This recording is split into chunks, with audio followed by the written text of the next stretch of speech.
안녕하세요. 저는 올해 72세가 되는 여자입니다. 그동안 많은 분들의 사연을 들으며 참 많은 것을 느꼈습니다. 때로는 울기도 하고 때로는 통쾌함을 느끼기도 했지요. 어쩌면 사람 사는 게 다들 그렇게 우여곡절이 많은지. 그렇게 사연을 듣기만 하다가 어느 날 큰 딸아이가 제 사연을 소개하면 어떻겠냐는 말에 이렇게 사연을 보내게 되었습니다. 다들 갑갑하기만 한 삶에서 제 사연을 통해 작은 희망이라도 가지실 수 있길 바라며 이야기를 시작하려고 합니다. 저는 20살 때 당시 32살의 남편과 결혼했습니다. 나이 차이가 많이 나는 결혼이었는데 당시 시아버지가 제 친정에 지참금조로 큰돈을 주면서 결혼하게 되었습니다. 남편의 집안은 무척 잘 사는 집안이었어요. 대대로 물려받은 땅이 많아 부유했고 집안에 일하는 사람도 무척 많았습니다. 거기다 남편은 사업 수완이 좋았어요. 결혼한 지 얼마 되지 않아 시아버지가 돌아가시고 재산을 물려받은 남편은 가지고 있던 땅을 모조리 팔아 돈을 마련하여 사업을 시작했지요. 사업은 정말 잘 됐어요. 처음 결혼했을 때는 그저 땅 좀 많은 지방의 유지 정도였지만 서울로 이사해 사업을 시작한 뒤로는 돈 많을 날이 없었지요. 이런 말을 들으면 돈이 많으니 행복했겠거니 생각하겠지만 저는 전혀 행복하지 않았어요. 그건 바로 가정에 무관심한 남편 때문이었습니다. 남편은 집안일에 정말 관심이 없었어요. 슬아의 딸이 둘이나 있었는데 한 번을 안아주는 법 없이 먼 발치에서 무심한 표정으로 힐끗 보는 게 전부였을 정도니까요. 매일 회사 일이 바쁘다며 새벽까지 집을 나섰다가 자정이 다 되는 시간에 집에 들어오는 일이 반복되었어요. 그러다가 월말이 되면 무슨 월급 주듯이 생활비만 건네는 게 다였죠. 저는 그냥 집에서 살림하는 가정부나 다름없었지요. 게다가 그것만이 아니었어요. 남편은 둘째 딸이 태어나자 무관심한 남편에서 폭력적인 남편으로 변해버렸습니다. 그래도 둘째가 태어나기 전에는 살갑지는 않아도 말을 거칠게 하거나 손찌검을 하는 일은 없었어요. 그냥 집에 무슨 일이 일어나도 무덤덤하게 아무 반응도 안 할 뿐이었죠. 하지만 둘째가 태어나고부터는 사람이 점점 바뀌기 시작하더라고요. 항상 술을 입에 달고 살았어요. 맨정신으로 집에 들어오는 날은 손에 꼽을 정도였지요. 그렇게 집에 들어오면 항상 저를 앉혀놓고 온갖 저주를 퍼부었어요. 사업은 점점 커져가는데 물려줄 아들이 없으니 대체 어쩔 거냐며 기껏 큰돈 들여 데려왔는데 아들 하나 못 낳는 병신이라고 절 몰아세웠죠. 그러다가 화가 북받치기라도 하면 손찌검까지 했어요. 그렇게 저는 남편에게 다시 없을 죄인이었고 그런 남편의 화를 피하기 위해 정말 죽은 듯이 지내야만 했어요. 그렇게 몇 년인가를 살다 보니 사람이 망가지기 시작하더라고요. 가슴에 삭힌 화가 마음을 갉아먹기 시작했어요. 하루 종일 웃을 일은커녕 숨소리라도 남편에게 들킬까봐 가슴 졸이며 사는 삶이 어디 사람 사는 건가요? 남편이 집에 있는 주말이 정말 죽기보다 싫었어요. 그렇게 하루하루 피가 마르는 삶을 살다 보니 없던 병까지 생기더군요. 고작 30 중반의 나이에 고혈압과 당뇨까지 생기고 말았습니다. 당신, 지난달에 무슨 병원을 이렇게 많이 갔어? 그게 제가 좀 아파서. 아파? 고혈압이랑 당뇨가 좀 있다고. 신경 안 쓰셔도 돼요. 별로 대단한 건 아니니까요. 말 같지도 않은 소리하고 앉아있네. 당신이 아프던 말던 내가 신경을 왜 써? 결혼하고 이제껏 당신이 한 게 뭐가 있다고 아프길. 괜히 별것도 아닌 걸로 내 돈 축내는 거 아니야? 그런 게 아니라. 당신 말대로 대단한 게 아니면 병원 그만 다녀. 어디 동네 창피하게 이 옆편 내가 그깟 걸로 병원을 들락날락해? 네, 남편은 제가 아프다는 사실을 알면서도 병원비는커녕 관심조차 주지 않았습니다. 오히려 제가 뭐 하는 게 있다고 아프냐며 윽박질렀죠. 그 말을 들었을 때는 정말 죽고만 싶었습니다. 그런데 제게 닥칠 불행은 그것만이 아니었습니다. 어느 날 퇴근하고 집에 돌아온 남편이 웬 젊은 아가씨 하나를 데려오더군요. 오늘부터 함께 살 사람이라며 아이들에게는 작은 엄마라고 부르라고 시키기까지 했습니다. 첩을 데려온 것이었어요. 제가 멀쩡히 살아있고 두 딸도 제법 큰 상황에서 당당하게 첩을 데리고 살겠다는 남편을 보자 그동안 억눌러왔던 화가 폭발하고 말았지요. 당신, 제가 이렇게 멀쩡하게 살아있는데 어떻게 집안에 다른 여자를 데려올 수가 있어요? 뭐? 이게 어디다 대고 큰 소리야, 큰 소리가. 당신이 제대로 구실을 못하니까 데려온 거 아니야. 집안일에는 눈꽃만큼도 관심 없는 사람이 제가 제 구실을 하는지 못하는지 어떻게 알아요? 그깟 집안일 하는 걸로 유세야? 그딴 건 사람 시켜서 해도 되는 일이잖아. 능력이 없어서 집안일이나 하는 주제 어디서 말댔구야? 저는 울분에 북받쳐 악을 질렀지만 남편은 되려 저를 무능하고 멍청한 여자로 몰더군요. 남편이 데려온 여자는 그런 저를 한심하다는 듯이 쳐다봤고요. 두 딸이 보고 있는 앞에서 그토록 무시를 당하니 정말 비참했습니다. 나중에 알고 보니 남편이 새로 들인 여자도 저처럼 여자의 집안에 거액의 돈을 주고 데려온 것이더군요. 빚이 많았던 여자의 집안은 남편이 준 돈으로 빚을 전부 갚고 작은 가게까지 마련한 모양이더라고요. 여자가 처음 집안에 발을 들였을 때는 그래도 얌전한 편이었어요. 저와는 거의 띠동갑인 어린 여자였는데 남편은 그 여자를 회사에 데려가 일을 시켰고 남편과 출퇴근하느라 얼굴 마주칠 일이 별로 없었지요. 그런데 임신한 뒤로 여자의 태도가 돌변하기 시작하더군요.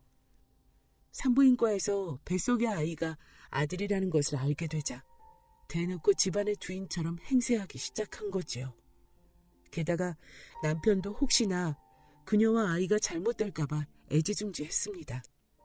그렇게 10달이 지나고 여자는 건강한 사내 아이를 낳았지요. 그것으로 모든 것은 끝이었어요. 첩을 통해 아들을 얻은 남편은 그때부터 대놓고 저와 두 딸을 무시하기 시작했습니다. 아니, 무시하는 정도가 아니라 그냥 없는 사람 취급했어요. 제가 아프건 말건 딸들이 학교에 입학을 하건 졸업을 하건 마치 남의 일처럼 듣는 척도 하지 않더라고요. 반면 첩과 첩의 아들에게는 시간도 돈도 아끼지 않았지요. 멀쩡히 저와 딸들이 집에 있는데도 휴일이 되면 남편은 첩과 첩의 아들만 데리고 교회로 놀러 나가는 일이 비일비재했어요. 정말 어떻게 사람이 그럴 수가 있는지. 저와 두 딸은 서로 부둥켜 안고 거의 매일같이 눈물로 밤을 새울 수밖에 없었어요. 그나마 제가 그 지옥 같은 시간을 견딜 수 있었던 건 두 딸들 때문이었어요. 집에서는 철저하게 없는 사람 취급받으며 남편과 작은 엄마에게 무시당했지만 학교에서는 공부도 잘하고 성실해서 선생님과 친구들의 사랑을 독차지했지요. 무슨 대회에 나가서 상도 많이 받아 항상 저를 뿌듯하게 해주었어요. 아이들이 아니었다면 저는 정말 그 시절을 어떻게 견뎠을지. 제 삶의 유일한 위안은 남편에게 무시와 차별을 받으면서도 구김살 없이 자라는 아이들이었습니다. 그렇게 어려운 가정 환경에서도 아이들은 잘 자라주었고 우수한 성적으로 좋은 대학에 입학할 수 있었어요. 남편은 여자애들이 대학은 무슨 대학이냐며 생활비는커녕 학비조차 대줄 마음이 없으니 알아서 하라더군요. 다행히 남편이 그렇게 나올 줄 알고 있었던 딸들은 장학금에 아르바이트까지 해가며 남편에게 한 푼도 손 벌리지 않고 대학을 다녔습니다. 정말 기특하고 장한 딸들이지요. 그러던 어느 날 마른 하늘에 날벼락 같은 일이 벌어지고 말았습니다. 남편이 회사에서 갑자기 쓰러졌다는 것이었어요. 그간의 제 삶과 딸들이 겪었던 고통을 생각하면 남은 정이 없을 줄 알았는데 미운 정도 정이라고 그동안 살아온 세월이 있다 보니 어쩔 수 없더라고요. 남편이 쓰러졌다는 이야기를 들었을 때는 저도 모르게 가슴이 덜컥 내려앉는 것 같았거든요. 뇌출혈로 쓰러진 남편은 병원에 도착하자마자 긴 시간 동안 대수술을 받았어요. 저는 수술실 앞에서 초조한 마음으로 내내 가슴 졸이며 기다렸지요. 하지만 그 여자는 코빼기도 보이지 않더군요. 제가 분명 병원으로 오면서 상황을 다 설명했는데도 말이지요. 그렇게 길고 긴 수술을 받았지만 남편은 결국 깨어나지 못했어요. 황망한 가운데서 장례식을 치르고 남편을 보내는데 그와 살았던 시간이 무슨 꿈처럼 떠오르더라고요. 기억나는 것 중에서 좋은 건 하나도 없었지만 막상 그런 남편이 떠났다고 생각하니 허망했어요. 하지만 한편으로는 한결 마음이 놓이는 것도 있었어요. 저도 이제는 조금 어깨를 펴고 사람처럼 살 수 있을 거라 기대도 했지요. 하지만 그게 그렇지가 않더라고요. 남편이 죽고 돈을 벌어올 사람은 없었지만 저는 별로 걱정하지 않았어요. 남편이 일궈놓은 사업이 워낙 크기도 했고 사망보험금만 해도 제법 많았거든요.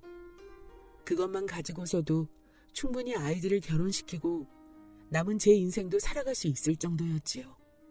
그런데 막상 돌아가는 상황은 그게 아니더군요. 어째서인지 회사는 첩의 남동생에게 넘어가 버렸고 남편의 사망보험금은 죄다 첩의 아들에게 돌아가지 뭐예요. 저는 너무 어처구니가 없고 화가 나서 여자를 찾아가 따졌지요. 지금 이게 뭐 하는 거야? 회사는 왜 당신 동생이 갖고 보험금은 왜 당신 아들이 갖는 거냐고. 어머? 언니 왜 이래요? 제 동생이 회사를 맡게 된 것도 우리 아들이 보험금을 받는 것도 다 언니 남편이 한 일이잖아요. 왜 애먼 저한테 와서 이러세요? 그게 다 남편이 한 일이라고? 그럼요. 언니는 참. 내가 무슨 재주가 있다고 그런 일을 했겠어요? 제 명의로 된 건 하나도 없는데 괜히 억울하다고 저한테 이러지 마세요. 그럼 나랑 우리 딸들은 어떻게 하라고? 이제부터 어떻게 살라고? 참나.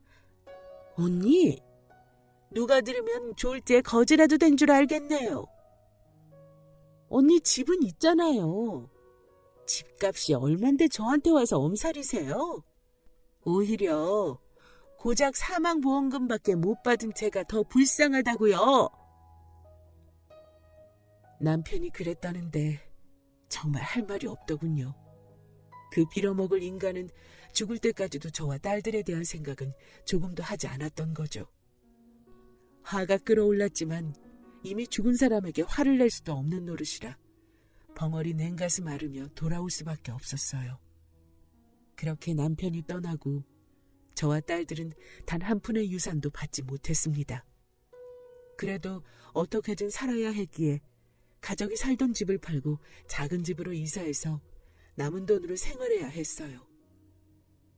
그래도 딸들은 대학교 때 이미 집을 나가 자기 삶을 꾸리고 있어서 제 몸 하나만 건사하면 되는 상황이라 다행이었지요.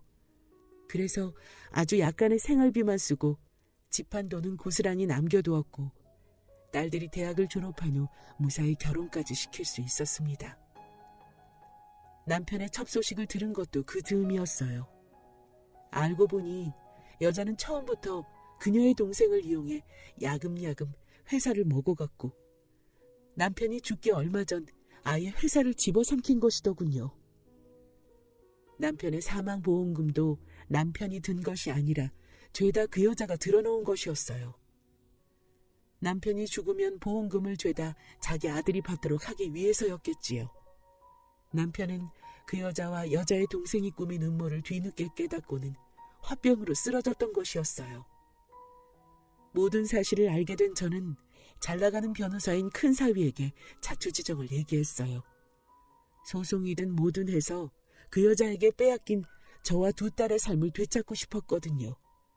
하지만 얼마 후 큰 사위가 소송으로 재산을 돌려받기는 어려울 것 같다고 하더라고요. 이리저리 알아보니 당시 회사가 넘어간 것도 적법한 절차였고 보험금 같은 경우도 가입한 의도야 어찌 되었든 그것을 법적으로 빼앗을 방법도 없다는 것이었어요. 억울한 마음에 눈물만 흐르더군요. 식모나 가정부 취급을 받으며 살아온 지난 세월, 때로는 손찌검까지 당하면서도 끝끝내 버텨온 지난 제 삶이 아무런 보상도 받을 수 없다는 사실이 너무 억울했어요. 제가 받아야 할 보상을 가로챈 그 여자가 원망스러웠지요. 그렇게 원통한 마음으로 몇 날 며칠 울분을 터뜨리다가 결국 건강까지 악화되고 말았어요. 남편의 무시로 30대 중반에 얻은 고혈압과 당뇨가 문제였던 거지요. 그렇게 저 혼자 병원에 다니며 시름시름 앓는 모습을 보다 못한 큰딸에게서 어느 날 전화가 왔어요.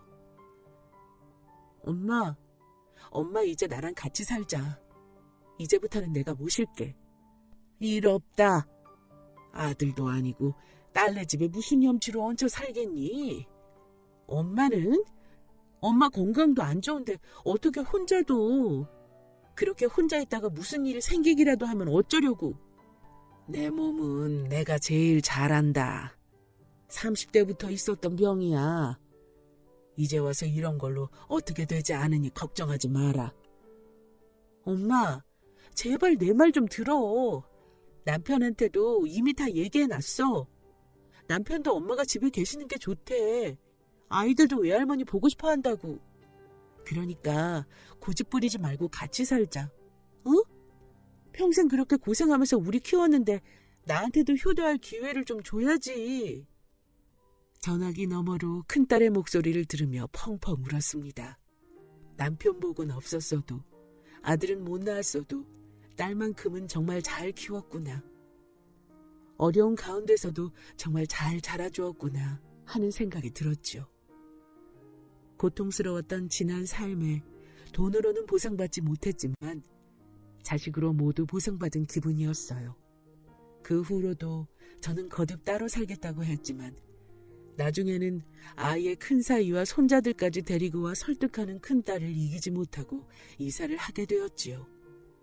큰딸네 집으로 이사하는 날엔 사위까지 휴가를 내고 찾아와 도와주었어요.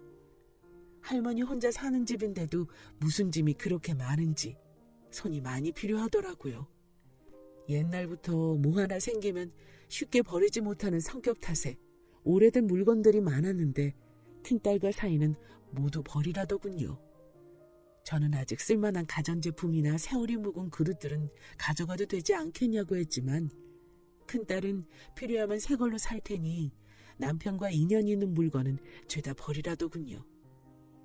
큰딸의 말도 맞다 싶어서 옛날 물건들을 찾아 하나하나 버리기 시작했어요.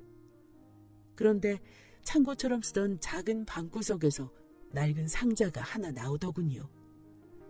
분명 제가 가져다 둔 걸 텐데도 전혀 기억이 없어 뭐가 들었나 싶어 상자를 열어보았더니 몇 권이나 되는 남편의 일기장이 들어있었습니다. 남편은 집안일에 전혀 관심을 두지 않았어요. 그저 집 회사였죠. 하지만 일기장에 빼곡하게 적힌 것들은 모두 저와 가족에 관한 것들이더군요. 제가 큰애를 가졌을 때의 일이나 입덧으로 고생하던 때의 일, 첫째 딸이 처음으로 걸었을 때의 일이나 둘째가 부렸던 재롱 같은 것들을 일기에 적었더라고요. 정작 가족들에게는 그런 내색조차 하지 않던 사람이 마치 죽은 뒤 제가 볼 것을 예상하기라도 한 것처럼 변명하듯 일기가 적혀있다니. 한편으로는 화가 나면서도 다른 한편으로는 조금 씁쓸하기도 했지요. 어쨌든 남은 일기를 좀 더 볼 생각으로 상자는 버리지 않고 큰딸이 사는 집으로 가져왔어요. 그리고 며칠에 걸쳐 하나하나 읽었어요. 사실 그 뒤로 별 내용은 없었어요. 어느 순간부터 일기에는 저와 두 딸의 이야기는 점점 줄어갔고 회사에서 있었던 일이 그 자리를 차지하기 시작하더군요. 그렇게 지루한 일기가 이어지다가 남편이 죽기 얼마 전에 쓴 일기를 보게 되었습니다. 내가 실수했어, 여보. 그 마녀 같은 여자를 믿고 처남을 회사에 들인 것이 실수였네. 그토록 치밀하게 계획했다니. 그 마녀는 빚을 갚을 지참금만이 아니라 처음부터 내 회사까지 노리고 접근한 것이었어. 이제는 돌이킬 수도 없네. 회사를 되찾을 방법도 마녀와 마녀의 동생을 처벌할 방법도 없게 됐어, 여보. 하지만 이대로 순순히 빼앗기지는 않을 것이야. 내가 그것들 몰래 현금을 빼돌려 마당에 있는 은행나무 아래 묻어두었거든. 그것은 남은 우리 가족의 마지막 희망이 돼줄 거야. 내가 없어도 꼭 우리 가족 행복하길 살길 바래. 내 잘못은 지옥에서 벌 받을게. 정말 미안해. 우리 딸들 너무 보고 싶을 거야. 일기를 읽는 내내 손이 부들부들 떨리더군요. 그 여자가 처음부터 회사를 노리고 접근했다는 것도 충격적이었지만 남편이 남은 가족을 위해 남겼다는 돈이 있다는 사실을 믿을 수가 없었지요. 저는 곧장 큰딸 내외에게 일기장을 보여주었습니다. 이게 정말일까? 아빠 사업이 잘 되긴 했다지만 무슨 현금을 빼돌려? 그게 가능해? 니네 아빠는 마지막으로 우리에게 잘못을 뉘우치고 목숨 걸고 돈을 빼돌렸나 보다. 바보 같은 인간. 계속 눈물만 나오더군요. 하지만 문제는 그것이 있다는 장소였습니다. 생활비를 마련하기 위해 집을 판 지 벌써 10년도 넘었거든요. 근데 그 집이 아직 그대로 있을까? 엄마는 그때 누구한테 집 팔았는지 기억해? 얼굴이야 보면 기억하겠지. 하지만 집이 그대로 있을지는 모르겠어. 따로 연락하거나 한 건 아니니까. 그럼 우리끼리 이러지 말고 직접 가보자. 다음 날 저는 큰딸 내외와 함께 예전에 살던 집을 찾아갔습니다. 다행히 집은 그대로 있더군요. 초인종을 누르니 예전에 집을 사셨던 할아버지가 나오시더군요. 80이 넘은 연세셨는데도 보자마자 저를 알아보시더니 웬일로 찾아왔냐고 하시더군요. 달리 변명한 말을 준비하지 않았던 제가 우물쭈물하고 있으니 옆에 있던 사위가 나섰습니다. 집사람이 무슨 바람이 불었는지 아이들에게 자신이 어렸을 때 받았던 성적표와 상장을 찾고 싶다고 하더라고요. 그걸로 아이들 공부하는데 자극 좀 받으라고요. 마당 어디에 묻었다는데 혹시 찾아봐도 될까요? 능청스럽게 거짓말을 하는 사위와 따로 얘기한 것도 없이 장단을 맞추는 큰딸을 보니 저도 모르게 웃음이 나더군요.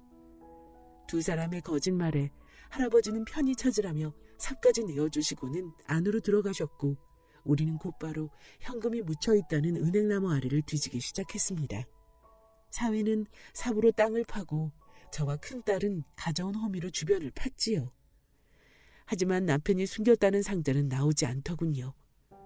그렇게 1시간쯤 땅만 파다 보니 남편이 일기장에 거짓말을 쓴 건 아닌가 하는 생각이 들더군요. 일기장 전체가 마치 우리에게 변명을 하는 것 같은 내용이었으니 마지막엔 그런 거짓말을 쓴 게 아닐까 하고요. 그렇게 점점 지쳐갈 때쯤 사위의 삽 끝에서 뭔가 두탁할 소리가 들렸어요. 우리는 그곳에 모여 땅을 파기 시작했고 큰 가방 하나를 찾았습니다. 보기엔 그다지 크지 않은 상자였는데 무게가 상당해서 사위와 큰딸이 낑낑거리며 차로 옮겼지요.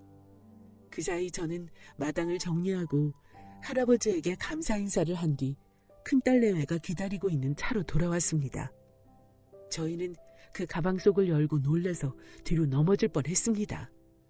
엄마, 일기가 정말이었어. 이 많은 현금들을 봐. 이게 도대체 얼마야? 그 사이 스마트폰으로 시세를 확인한 사위가 입을 떡 벌리며 말하더군요.